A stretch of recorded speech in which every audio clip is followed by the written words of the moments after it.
Good morning, everybody. This is the Shade Tree Certified YouTube channel. I'm your host, Jacob. I want to wish everybody a Merry Christmas starting this Saturday. I think it is December 21st. Merry Christmas to everybody.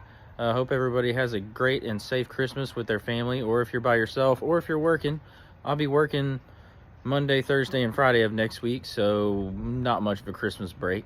But Merry Christmas and Happy New Year to everyone. I appreciate everybody who supported the channel this year. Today, our little project is going to be this small smoker right here that I got from a family member. Actually, my grandpa. He had it for probably 20, 30 years. Didn't really do much with it. But to my understanding, I think it's an old New Braunfels smoker, something like that. It's a pretty small pit, but as you can tell, I haven't used it in a while. It doesn't have a grate that fits it. These are actually out of an old char griller unit. But today I'm going to be adding a thermometer to the lid right here, just so I can have a little bit better idea of what the temperature is going on inside the pit. So I'm going to be walking through how to add a thermometer to your barbecue pit. So I was just about to upload this video, folks, and I wanted to tell you right quick about my Amazon shop link. I've got the links in the description for this Tel-Tru glow-in-the-dark barbecue pit gauge, as well as the Welding Bung. If you use the link in my description, it helps me out. I get a little bit of kickback off of that. Same price for you, but it doesn't cost you anything extra to use my link. But if you do, then Amazon will basically give me a kickback for using the link that you got through my video. So if you do decide to buy this thing, click on the link in my description for either the Bung or the gauge. Appreciate it. It'll help me out if you do.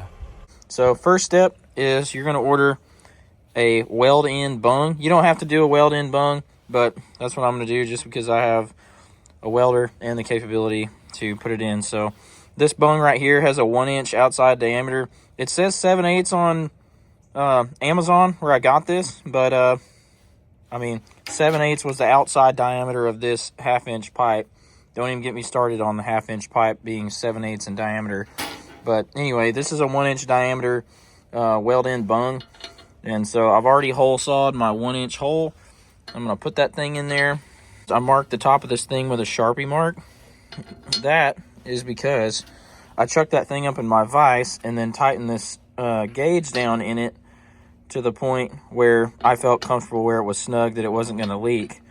And I marked the top of where the temperature gauge is. That way when I thread it in here, I don't have to, like, if I just threw it in there, I may tighten it down and it's sideways or upside down or whatever, and I'd have to either leave it loose or put a bunch of thread sealer on it or tighten the living crap out of it to the point where I probably wouldn't be able to get it out in the future.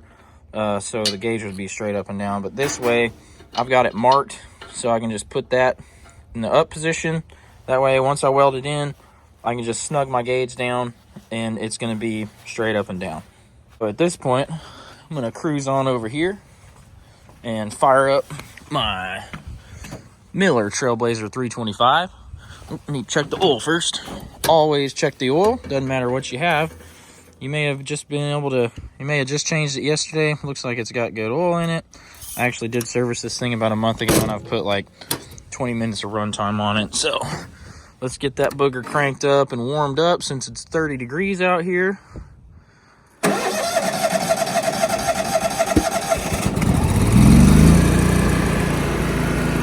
Oh yeah, I love a fuel-injected machine.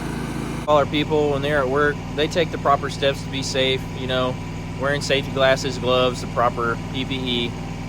Be sure to do that while you're at home.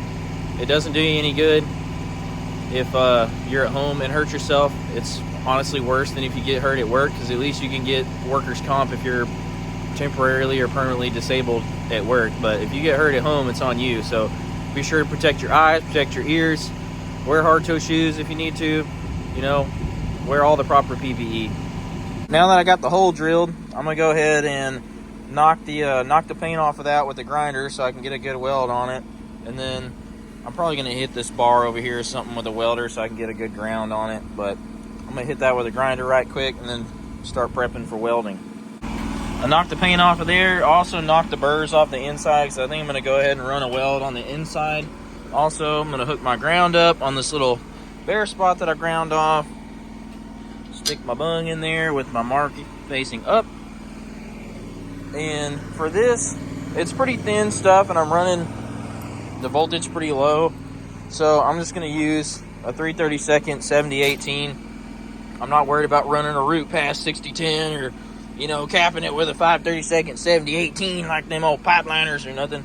So I'm just going to run just some simple welds with some 7018s and call it good there.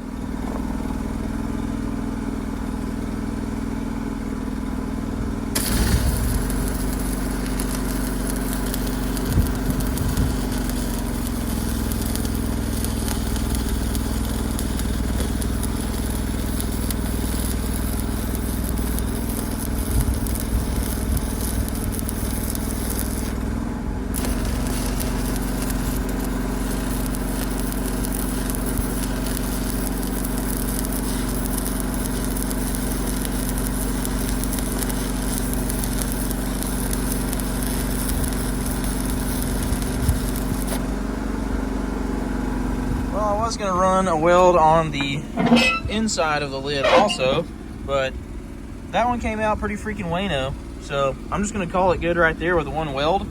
And after I let this thing cool off, I'll chip it off and put my thermometer in there and see how it turned out. This is always the fun part, chipping your weld. Got my weld chipped off and brushed. Looks pretty good. You know, I don't call myself a welder by trade, but yeah, I don't know. Yeah, I could have done better, but you know, for what it is, that's pretty good. I'm actually, ooh, you know what? I don't need to forget to go get some anti-seize.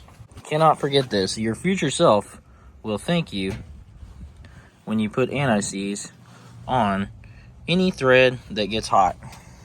I know that is stainless steel, but in my experience, stainless steel is soft.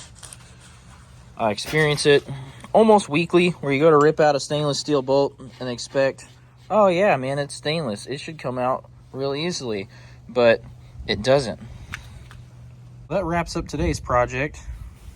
I'm actually really impressed with this Tel-Tru gauge. Like, this thing is super duper good quality. Like, it's a nice robust gauge. Like the ones you buy that are cheapos, you can literally bend the gauge on the probe, but this thing should last a while, especially since, as if you couldn't tell, the smoker stays outside.